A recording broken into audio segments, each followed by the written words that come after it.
Dalam seminggu ni, saya dah pergi Sungai Petani, cari minyak pun tak ada sana. Melelah 2-3 kedai. Kedai kecil, kedai besar, sama ya. Lepas kata stok tak ada. Tanya-tanya kata stok tak ada. Lepas tu hari ni saya 2-3 hari lepas saya datang Padang Serai memang tak ada. Hari ni saya pusing-pusing gagal dapat 1-2 paket yang plastik punya RM2.5 tu. Yang itu pun bila saya survey di kebanyakan kedai kawasan Padang Serai ni, dia kata stok memang tak sampai. Selalu kita pakai yang 5 kilo punya. Kita tak beli yang plastik RM2, RM3 ni, kita pakai 5 kilo. Lepas tu saya nak tahu lah apa masalah sebenarnya ni. Apa masalah? Tak tahulah nak kata benda ni nak naik harga. Bagilah naik harga. Kita nak bagi dapat barang.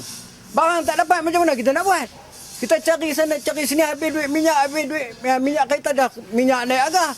Habis musim B RM5-6 minyak, RM7-8 minyak, benda tak boleh dapat. Itu macam mana keadaan dia? Itu yang kita nak tahu. Cuba bagi tolonglah pihak-pihak yang berkenaan bagi tolong bagi jawapan dia, Ustaz.